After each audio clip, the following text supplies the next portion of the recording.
Growth in any organization requires growth in its people. As small business owners, we often grow out of necessity, hence the term necessity is the mother of invention. We seek knowledge to complete a task. We find a YouTube video, do a Google search, or phone a friend. Often we just jump in and we do the task, learning along the way. We then hire people and we think that they must learn differently. We believe that these new employees, they lack our wisdom, so we create rote training programs. We document tasks step by step. We then train our employees, and we then judge them based on whether or not they perform the task exactly as we want them to. We then complain. We say things like, they just don't get it, or why is it so hard to find good employees? As business owners, we say this because we're frustrated at the pace of knowledge transfer and the lack of improvement and performance in our people. We forget that such training and subsequent criticism is degrading for most human beings. We would hate it if we had to learn in the same way. We want our employees to be autonomous and good critical thinkers.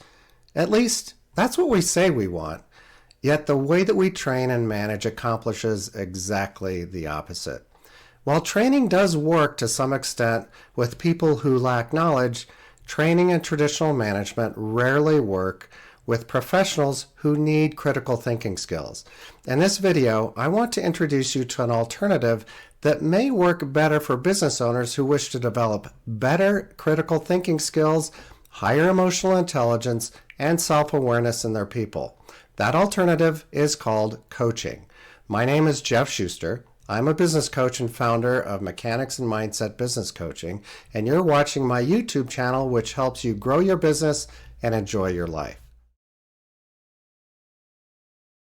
I want to start with an example that most of us have wrestled with sometime in our lives. A person comes to you and wants to lose weight. You teach them what to eat and how to exercise. You give them a weekly schedule and you tell them if they stick to it, they'll achieve the weight loss that they hope for. They come to you a few months later and they tell you that your program didn't work. You ask, did you follow the schedule that I gave you?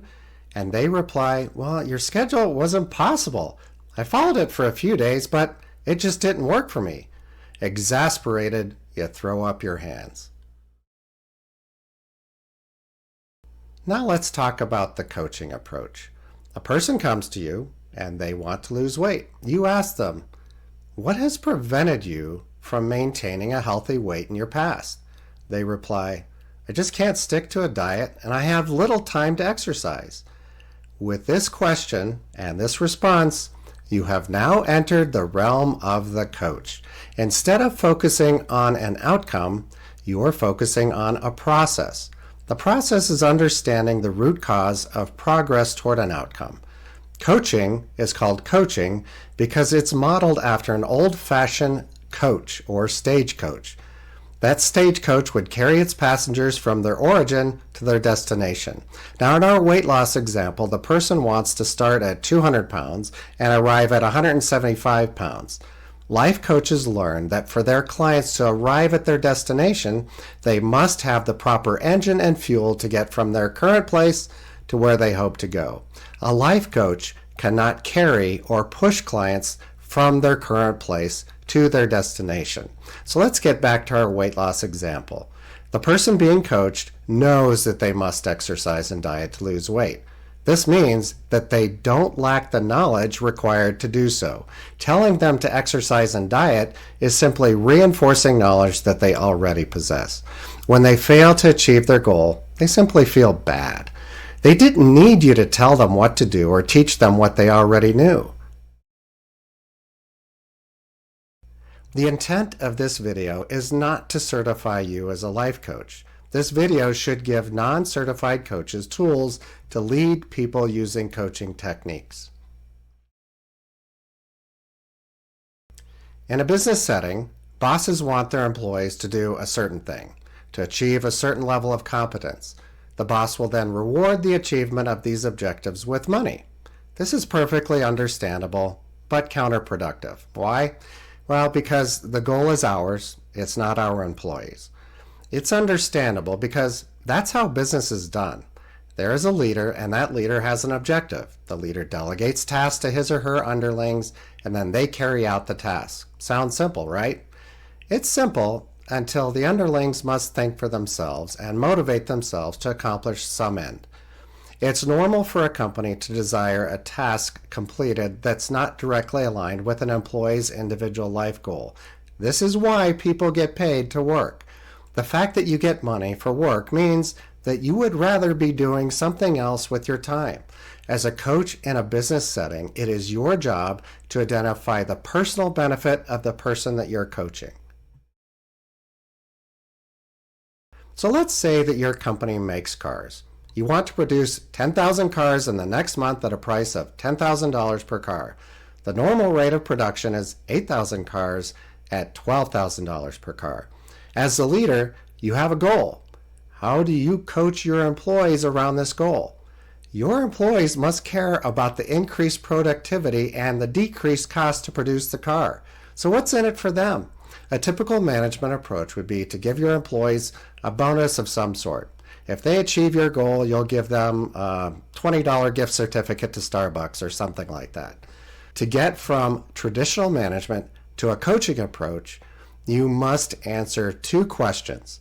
I will call these two why questions. The answer to the first why question is the company's reason for achieving the goal. Why does the company want to increase production and reduce costs? Will the company go out of business if it can't compete with other car manufacturers? Will the company improve its profitability? Is the production goal an arbitrary improvement to get the boss a promotion? It's essential to be honest about the answer to the first why question. Many times, business leaders have goals that they have thought little about until they consider the answer to this why question.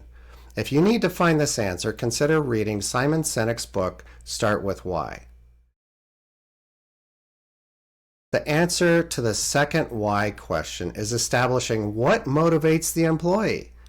Is a Starbucks gift certificate in exchange for an extra unpaid 10 hours a week worth the effort?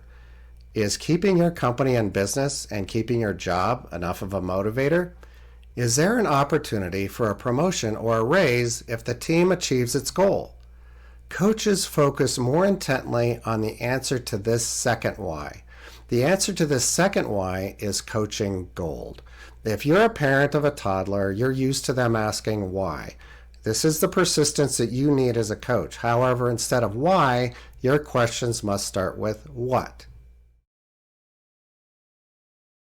If you're a life coach, you're trained to ask open-ended questions. An open-ended question is any question that cannot be answered with yes or no. To make this simple, ask questions that start with what.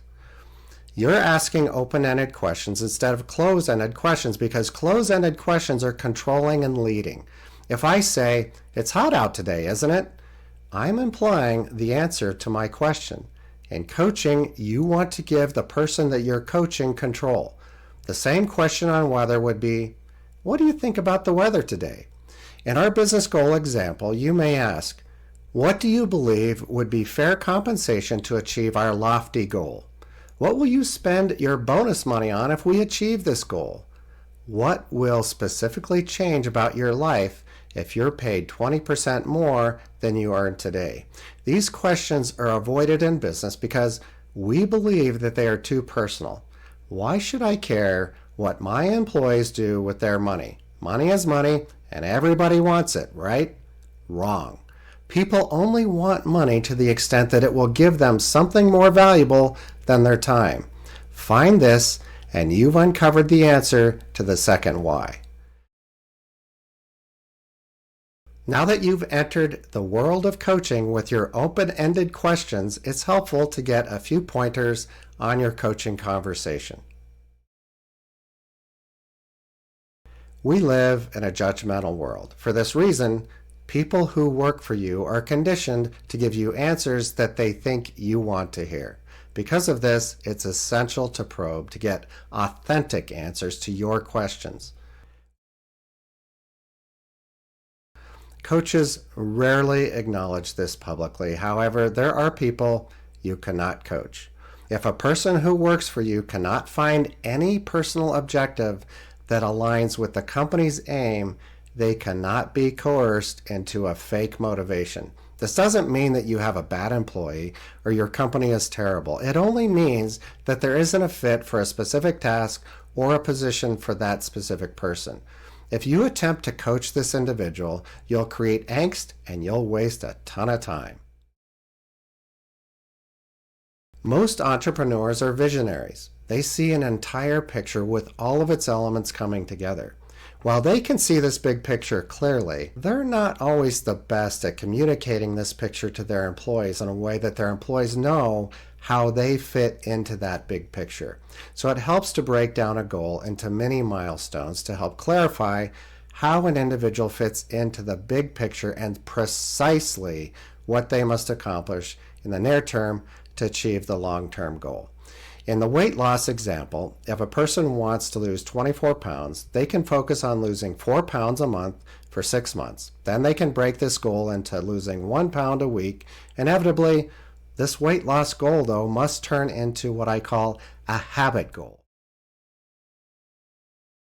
I have proudly called myself a results-based manager. Sadly, this approach to leadership has probably done a lot of damage. I've set goals for myself and those who have worked for me only to be disappointed. As leaders, we must know the habits that achieve goals. People cannot will a goal into being, but they can accomplish reasonable habits and behaviors. In the case of weight loss, the habits are exercise and diet. The mini goals are gradual steps into better habits. Day 1 may be tracking the calories that you eat with an app. Day 2 may be lowering your daily net calorie count by 200 calories. The idea of habit goals is that they are controllable. You cannot control what your body does with calories or how it reacts to different forms of exercise. However, you can adjust your diet and exercise. The result will come if you focus on your adjusted habit. Accountability is critical in coaching. There are 2 things to remember about coaching accountability. The first is that accountability is set by the person being coached, and the second is that accountability is on behavior, not on results. A coaching session often ends with an action plan. For example, the action plan for weight loss may involve walking 10,000 steps per day for the next week. A coach will ask, "How do you want me to hold you accountable for this goal when we meet again next week?" The person being coached may say, "Well, I'll track my steps on my app and I'll show you how I do." The next week, the coach must follow up on what the person is being coached accomplished in their task. I would love to say, as a coach for 10 years, that my clients always accomplish their habit goals. This isn't true. In fact, most of the time, they don't accomplish their habit goals. Is this because I'm a bad coach? Well, maybe. However, other coaches share the same outcome, so I believe it's a common challenge. The aim of coaching is to focus on the engine and the fuel, not the achievement of the goal. This is very hard for a results-based manager to accept. People genuinely want to accomplish their goal. However, they struggle with a thought life that contradicts their desires. It is this thought life that's the primary focus of a coach. So let's take the weight loss example. Let's say that the person who wanted to take 10,000 steps each day averaged 5,000 steps per day. So here are common responses a manager will offer after this shortcoming. First, the nice response. That's okay. 5,000 is better than nothing. Second is the mean approach. What's wrong with you that you can't accomplish such a minor goal? The third is hopeful. Well, maybe you'll do better this next week. The fourth is the therapist. How did that make you feel? All of these will not help the person being coached. A coach wants to help the person being coached to identify the cause and effect of their behavior. Maybe the goal was set too high. Maybe the person being coached underestimated what it takes to achieve 10,000 steps when they set the initial goal. Maybe this individual has a disability that doesn't allow them to take 10,000 steps per day. The main thought of a good coach is curiosity. Be curious about what's going on with the person that you're coaching and ask questions that get to the source of success or failure on habits. Each person being coached responds differently to curiosity. Some are going to get offended. Some will feel shame. Some will hear you but not listen. Others will engage with you in your curiosity and ask themselves better questions. This engagement is what you hope to achieve with the people that you coach. If you turn your kitchen faucet to hot, it takes a while for hot water to arrive from the water heater. This is the same with coaching. In my experience, my clients struggle, try, fail, and eventually find a formula that works for them. That's why professional coaching is sold in periodic sessions. We expect that there's going to be an ongoing discovery and epiphany process. This is the way human beings work. They try, they fail, they discover, try something different, succeed. In the example of our weight loss goal, the person being coached will eventually find a diet and exercise plan that fits their schedule and their likes and dislikes. They will discover a formula that will work for them. They will find this because their coach didn't give up on them. Their coach continued to be curious and open their mind to a different way of thinking. This different way of thinking created its own solution. I mentioned that my clients failed to achieve periodic habit goals. This failure is part of the process. So it's really not a failure in a greater sense. If my clients trusted the process, they witnessed many of the results and the awareness of themselves that they needed to accomplish their goals. I've purposely chosen a non-business topic as my example for this video. The example of weight loss would be a typical life coaching topic. Business coaching is slightly different. Life coaches believe that there are 8 areas of life that people seek contentment: relationships, finances, personal growth, family, health, career and business, spiritual fulfillment, and fun and enjoyment. Coaches call these 8 areas of life the life wheel. Now, business coaches understand that they're focused on only one spoke of this life wheel. In business, a business owner is trying to create a viable business. This business tends to take on a life of its own. As such, a business has its own wheel. I call this wheel the business wheel. So here are the spokes of that business wheel: operations, marketing, sales, people, finance, growth, and legacy. Now, you must be aware of both wheels when you coach people in a business setting. Now, if your business needs a salesperson to increase closed sales, and closing more sales takes more time, and that person is dealing with a spouse at home who is demanding more of their time, the business wheel is in conflict with that individual's life wheel. This conflict must be resolved, or this person will not be coachable. This doesn't mean that you become that individual's marriage counselor. However, it does mean that you deal honestly and openly with what is happening in the lives of the people who work with you. When you coach a person who relies on you for a raise, a promotion, or firing, you're in a position of power over that person. This situation is unavoidable in a business setting. However, this tends to limit honest and open communication that is required for a coaching relationship. So avoid leveraging your power as much as possible in a coaching relationship. Likewise, don't relinquish the power that you must use to do your job as a responsible leader of your company. If you believe someone can grow with coaching, and your power over them is an obstacle, it may be time to pay for an outside coach who's not part of your company's power base. Coaching is a great tool to grow your people to great heights. However, it is not for every situation. You must teach the required knowledge in situations where people need to gain knowledge that they don't have. After they gain knowledge, coaching may be appropriate to help them gain confidence in their newly gained knowledge. In situations requiring immediate results, the drawn-out coaching process is inappropriate. There are several different ways to lead, teach, and grow people. A mentor is someone with advanced experience and skills trying to grow an underling to achieve a higher ability. Mentoring is often blended with coaching, but it involves training and sharing of personal experiences to teach inexperienced people your lessons. Training is a more structured way of transferring knowledge to someone lacking the needed knowledge to start. This is the most common way that schools and companies teach students new skills. Leading by example is a three-step process. Step 1, the leader does while the follower watches. Step 2, the follower does while the leader watches. And step 3, the follower does and the leader measures. In some cases, followers are expected to do what they're told without question. This may be the case in emergencies or when there is insufficient time or ability to transfer knowledge.